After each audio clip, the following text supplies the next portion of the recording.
Welcome, my name is Saul Cavada, and this is a how-to training video to make your Microsoft Excel spreadsheet Section 508 compliant. At the end of this training video, you'll be able to learn the basics on how to make your Excel spreadsheet Section 508 compliant. For training purposes, this Microsoft Excel spreadsheet contains intentional errors and is not Section 508 compliant. Let's get started. First, click on the File tab located on the top left corner, hover over Info and scroll down to check for issues. Then click Check Accessibility. The Accessibility checker will appear on the right side of the window screen with an inspection result listing any errors, warnings, and tips to make your spreadsheet Section 508 compliant. What is great about the Accessibility checker is that it will let you know which sheet the error is located. The first issue to address is the missing alternative text error. It is important to fix because alternative text for images and other objects is very important for people who can't see the screen. Screen readers read alternate text aloud, so it's the only information many have about the image. Good alternate text helps them understand the image better. To add alternative text to a picture or image, simply click on Picture 1 to highlight and identify. Once Microsoft Excel has identified the picture or object that needs alternative text, simply right-click, scroll down to Format Picture, click on Size and Properties, and scroll down to Alt Text. Here, enter a title and a description so that someone who is visually impaired or blind can know what the image is.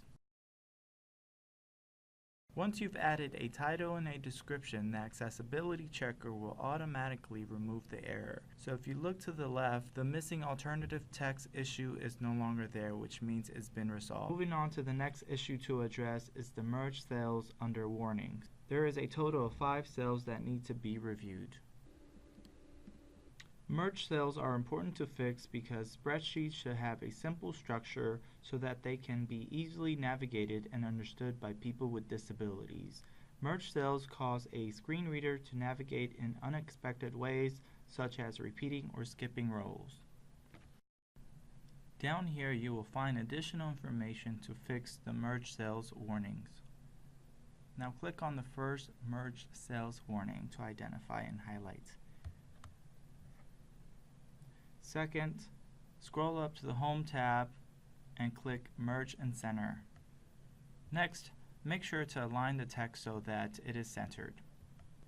It is important to note that sometimes a trial and error approach is required to identify which Merge and Center option is appropriate. Once you've selected the correct option, the Merge Cells warning will disappear in the Accessibility checker.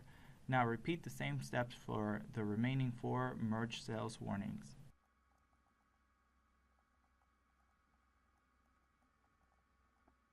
If you look over to the Accessibility checker on the right, you will see one remaining issue, and it is the default sheet names. Click on Sheet 1 to highlight and identify. Additional information is located down here for your reference. The default sheet name is important to fix because names like Sheet 1 makes navigation through the workbook more difficult for people with disabilities, especially when there are more than one sheet on an Excel spreadsheet. Here are the steps to fix it. The sheet's name should provide information about what is found on the spreadsheet. Blank sheets should be removed to avoid any confusion. Once you've highlighted and identified the sheet that needs to be renamed, simply right-click on the tab and click Rename. The next step is to type a brief name that is descriptive of the sheet content. Lastly, if you look at the Accessibility checker on the right side of the window screen, you will see that there are no other issues left to address. At this point, your Microsoft Excel spreadsheet is Section 508 compliant. People with disabilities should not have difficulties understanding your data. Thank you for watching this tutorial video. If you have any questions or would like to schedule a one-on-one training, email the S31 Help Desk at s31adminhelpdesk@dot.gov or submit a ticket request on the S31 Help Desk website at the link below. Thank you.